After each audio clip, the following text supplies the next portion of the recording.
Écoute ça. Bienvenue sur ce nouvel épisode de Common Leaders, le terrain de jeu des professionnels de la communication et de tous les communicants qui veulent comprendre les mutations de nos métiers, mais aussi sa mission fondamentale, donner du sens à leurs actions et faire grandir ce métier collectivement. Aujourd'hui, on avait souhaité parler avec toi en fait des bonnes pratiques en matière de communication en cas d'attaque cyber. Comment aider en gros un DIRCOM dans une telle situation. Et donc pour ce faire, nous avons invité Christian Bellala, chef d'orchestre de la protection de données et membre de la brigade du web depuis 2023. C'est un portrait un peu court et je voulais te laisser plutôt la main sur que tu définisses un peu tes enjeux métiers, puisque ça fait longtemps que tu navigues dans ces sphères de la transformation digitale et notamment sur la donnée. Je vais te laisser en fait la parole pour que tu puisses te définir et que tu puisses nous montrer comment tu accompagnes finalement tous ces experts de tout poil dans les nombreuses transformations du digital, hein. Bonjour Marc, merci pour l'invitation, puis bonjour à tous et à toutes. Effectivement, oui, donc je navigue un petit peu dans ces domaines, donc sur plusieurs parties. Alors professionnellement déjà, donc c'est vrai que je travaille donc à Orange. Donc là, du coup, je suis chef d'orchestre de la protection des données, comme tu l'as dit. Donc c'est vrai que c'est ma plus grande des activités. Bon, elle est là, ce qui est normal. Donc là, j'accompagne donc l'entreprise dans tout ce qui est du coup la gestion, la cybersécurité et la conformité. Donc tout ce qui est du coup les risques cyber et du RGPD. Donc tout ce qui est sur les outils web et réseaux sociaux donc pour la marque. Et puis en dehors, donc évidemment, donc c'est une activité qui me passionne depuis longtemps. Donc vous savez que tu as abordé Twitch, donc il y a mon TikTok, anciennement Periscope. Donc je participe à des lives, des directs, comme on dit, interactifs toujours, parce que c'est vrai que c'est mon petit moteur de l'interactivité. J'adore ça.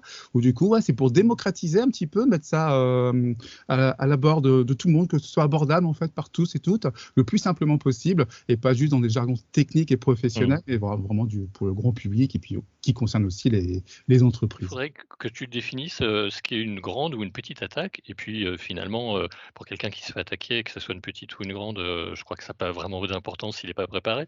Non. Pourquoi c'est important pour toi? C'est très important parce que c'est vrai qu'une petite attaque qui peut être anodine peut avoir des grandes conséquences, et puis inversement aussi une grosse attaque, ça peut être pas trop de conséquences. Tout dépend de l'activité, de ce qui est concerné, du type d'attaque. Alors c'est vrai qu'au niveau des attaques, on peut peut-être essayer de les définir par classe. Il y en a on parle beaucoup en ce moment, depuis quelques temps, depuis quelques années, donc c'est pas tout nouveau, du phishing, du risque phishing. Alors le phishing sur toutes ses formes, ça peut être par courriel, par SMS, même par courrier écrit. Donc c'est vrai que ça fait partie du grand domaine de l'ingénierie sociale. Donc là, du coup, ce que je dis, le plus grand risque, en fait, c'est pas les machines, c'est vraiment l'humain. Donc là, ça fait partie des plus grands risques. Et ensuite, il y a tout ce qui est au niveau réseau. Donc là, du coup, c'est énorme. C'est les plus grandes attaques, c'est au niveau du réseau. Donc pour ceux qui connaissent, du coup, ce qu'on appelle les DDoS, les attaques par déni de service. Donc là, on sature des équipements. Donc là, du coup, on n'a plus accès, donc du coup, pour X raisons. Et donc là, du coup, il y a un vrai risque au niveau des machines. Et puis après, évidemment, une fois que c'est compromis, le grand risque qui fait beaucoup parler, c'est les rançongiciels. Donc ça s'appelle la ransomware. Où là, du coup, contre-monétisation, on demande, pour récupérer un service, on demande un budget. Ce que je voulais, peut-être que tu rentres là dans le détail, sous le prisme de la défiance des services, de la demande de rançon, et puis de la fuite de données aussi. Je crois que c'est important. Que dit la loi? En pratique, on fait comment? Faut-il faire une déclaration à la CNIL, à la police? Enfin voilà, tout ça, c'est un peu obscur pour quelqu'un finalement qui ne s'est pas préparé.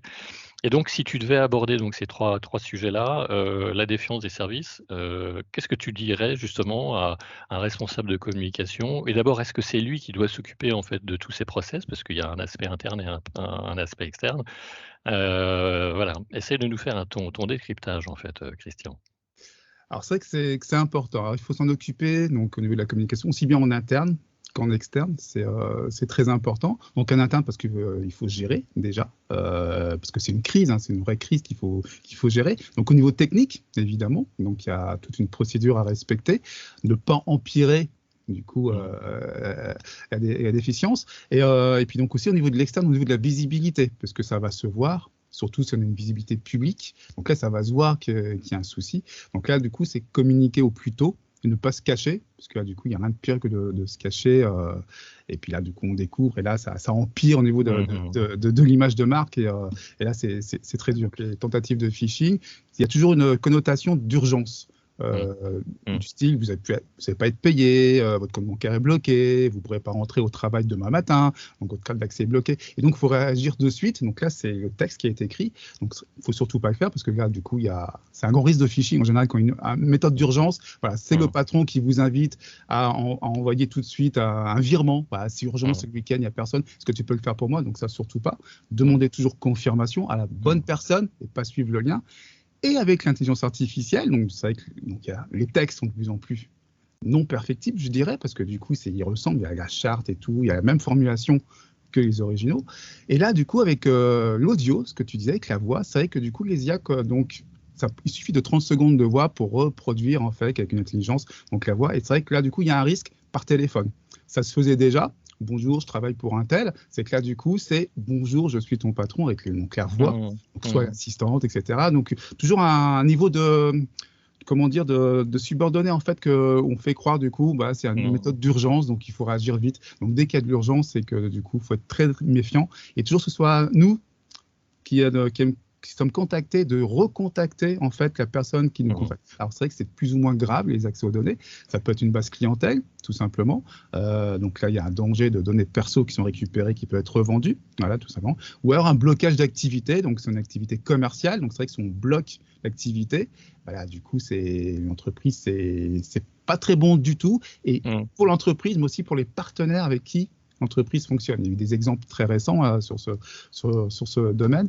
Et ce que je dirais, donc, la première réflexe, je pense que ce serait une de tes questions, premier Mhm. réflexe dans ces cas-là, ne jamais payer, en fait, ne jamais répondre dans la hâtise, et surtout pas. Voilà. Et toujours Mhm. analyser et puis d'être prêt justement à cette problématique. Voilà. Et prévenir. Alors prévenir par tout moyen. Donc là, c'est dans le cas où le site est tombé. Bah, du coup, le pourquoi, bah, du coup, c'est en cours d'investigation. Donc là, il faut être transparent, hein, tout simplement. Nous constatons un souci. Donc là, communiquer donc, bah, par les réseaux sociaux, Mhm. tout simplement. Par courriel, si on s'aperçoit que ça ne va pas être une petite période, donc là, si ça dure trop longtemps, surtout si on a un service soutenu, qu'il y a une attente derrière au niveau d'autres entreprises de la clientèle, ça prend des partenaires, hein, donc là, du coup, prévenir à tout prix que le service est inaccessible. Simplement, donc ça, c'est une bonne base au niveau, donc déjà à faire, mais aussi par rapport, pour éviter un autre piratage, entre guillemets, derrière, qui peut être simplement tendancieux, ça fait partie des attaques classiques. Je bloque ton service, je bloque ton site web. Du coup, si tu ne préviens pas tes clients, c'est moi en tant que pirate, je vais prévenir tes clients parce que du coup, j'ai récupéré la base et je vais Mhm. leur dire cet accès-là n'est plus valable, veuillez vous connecter à tel accès. Donc là, je vais récupérer toute votre base clientèle qui vont se connecter avec identifiant mot de passe. S'il y a du rapport commerciaux, donc là, du coup, tout ce qui est bancaire derrière qui va rentrer en jeu. Tu arrives sur la question de la fuite des données, en fait, en quelque sorte. Que dit la loi sur ce sujet-là? Et en pratique, donc, on fait comment? Est-ce qu'il y a une déclaration à faire à la police? Est-ce que, par rapport à la CNIL, on a des obligations? C'est quoi l'écosystème, en fait, de la réponse? Alors, on doit prévenir effectivement la CNIL au plus tôt dès qu'il y a une fuite de données importante. Alors, importante, ça peut être juste une donnée, hein, tout simplement. Ça dépend. Donc là, c'est dans l'analyse de risque qu'il faudra qualifier. Mais du coup, Mmh. il faut prévenir immédiatement, le plus tôt possible, dès qu'il y a une fuite. Donc ça, c'est dans la réglementation. Donc c'est important de le faire. Et en plus, ils vont être un soutien pour toute la démarche, pour D'accord. accompagner. Donc, il faut prévenir donc aussi bien la CNIL, mais pas que, aussi les personnes concernées. Donc, si jamais je suis connecté chez toi et donc sur ton site, sur ton infrastructure, donc il y a une fuite de données, tout simplement. Donc, il y a mes données personnelles qui ont fuité. Donc, ça peut être juste le nom, mais nom, prénom, adresse de naissance. Donc là, tu dois me prévenir, du coup, qu'il y a eu une fuite, que mes données sont compromises avec quelles données sont compromises. Donc, du coup, c'est la date de naissance, etc., l'adresse Mmh. physique, Mmh. l'adresse postale. Mmh. Donc, les mêmes données qui sont données à la CNIL. Je suppose que ouais, la CNIL, en fait, propose, sur son site, une sorte de process, pour t'accompagner, en vérité. Donc, ça veut dire pour moi, Christian, que, est-ce que d'abord il faut passer par une agence? Est-ce qu'il faut se préparer, avant? Comment, je suppose que oui, sachant qu'il y a toujours l'aspect interne et externe qu'il faut séparer. Les grosses entreprises, c'est internalisé, évidemment. souvent. Il y a une équipe dédiée, donc ce qu'on appelle du coup toute la direction du système d'information. Donc là, il y a des équipes, cyber ou pas, du coup, qui sont là pour accompagner. Au niveau de la DIRCOM, que ce soit externe ou interne, ce qui est important, c'est que ce soit préparé en amont. C'est ce qui est très pénalisant, je crois que tu peux le comprendre, tout le monde peut le comprendre, c'est de découvrir en fait, et quand il se passe quelque chose, qu'est-ce que je fais? Et c'est vrai que le temps de se poser la question, qui je préviens, avec qui, qu'est-ce que je dois faire, donc là, du coup, c'est du temps qui passe, où là, du coup, la compromission peut, du coup, encore plus se propager. Voilà, et c'est de pire en pire. Donc là, il faut être préparé, quitte à faire des simulations, pourquoi pas. Et ça peut se faire juste avec une personne, tout simplement, qui s'occupe, quand on est une petite structure. Voilà. Et sinon, se faire accompagner par des agences spécialisées, où là, du coup, ils vont accompagner le avant, justement, du coup, pour piloter. Et puis, pour revenir à ta question sur du coup, la communication avec le DIRCOM, d'être prêt, justement. Donc, il sait à qui s'adresser en interne. Souvent, on ne sait pas trop.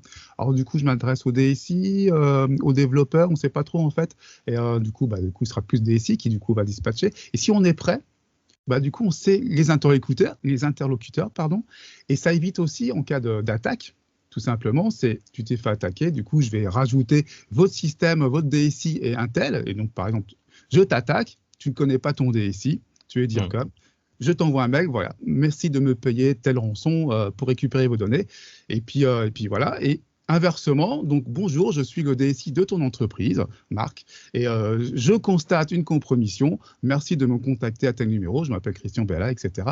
Alors du coup, je ne bosse pas du tout pour ton entité. Et comme tu ne le sais pas, du coup, tu vas me recontacter.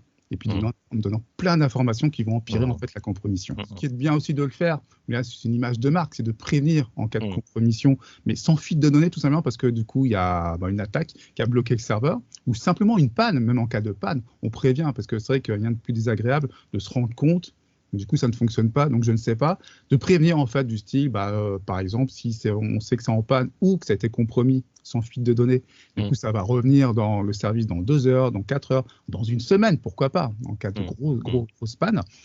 Du coup, prévenir, ça évitera aussi du stress des partenaires ou des clients. Du coup, ok, c'est demain que je pourrais me reconnecter, du coup, là, c'est accepté, puis on le sait. Parce que sinon, ta préco, Christian, ça serait au moins sur si le site est cassé ou n'est plus accessible, de remettre un site, on va dire même dégradé, avec ces différentes informations. C'est déjà la base de la base, en fait. Oui, ça, je le conseille tout simplement, même si on a un site d'e-commerce, tout simplement avec une relation commerciale. Si on ne peut plus, pour X raison, du coup, soit c'est compromis ou du coup une panne, tout simplement, passer de commande, juste mettre une vitrine. Du coup, le site existe toujours, on connaît les produits, on connaît les services, mais ce sera accessible à la commande ou à la gestion partenaire plus tard, mais du coup, on a toujours le service qui existe. Et c'est très bon pour le SEO aussi de ne pas tout dégringoler. Alors, les bonnes pratiques, c'est d'être prêt, donc préparer avant qu'il y ait une crise, tout simplement, donc avec tous les interlocuteurs, donc soit internes et externes. Donc, on a parlé de la CNIL, on a parlé des SI, donc toujours le avant. C'est un petit mot-clé, donc tout simplement le avant. D'être prêt aussi le pendant, de savoir ce qu'il faut faire, donc à qui je m'adresse. Du coup, on en a parlé, du coup, un site de secours, voilà, une page qui est prévue. C'est pas le jour J en 5 minutes qu'on va créer une page avec le bon texte qui va bien, donc prévoir plusieurs crises. Soit il y a une compromission, soit c'est juste une panne. On va prévoir les scénarios, et donc là, le pendant. Puis un troisième mot-clé, je dirais, c'est le après, parce qu'on a parlé de le avant et le pendant, mais il y a aussi le après à gérer, le service revient, donc là, être transparent, tout simplement, et puis des fois, le après, il peut durer très très longtemps pour un DIRCOM, parce qu'il faut rattraper les clients, donc s'il y a eu compromission, fuite de données, donc du coup, il faut inciter des changements de mot de passe, etc., donc là, la CNIL accompagne bien sur ce dossier, donc là, donc les bonnes pratiques, je dirais, donc en 3 mots-clés, avant, pendant et après, c'est pour les DIRCOM. Christian, merci pour ces différents points. Je te dis à bientôt, et puis surtout pour nos auditeurs, si vous voulez poursuivre cette discussion, notamment à travers la brigade du web, je suppose que c'est des thématiques où lors d'événements, tu répondras avec beaucoup d'aisance et d'accompagnement à différentes questions qui pourraient surgir. Christian, merci beaucoup. Je te dis à très bientôt. Et puis, n'hésite pas. De toute façon, son interview sera postée sur l'ensemble des médias sociaux. Donc, s'il y a des commentaires à ce moment-là, n'hésitez pas à poser des questions directement à Christian Bellala. Je suppose que tu seras ravi d'y répondre. Tout à fait. Merci Marc. À toi, Christian. Merci. À très vite.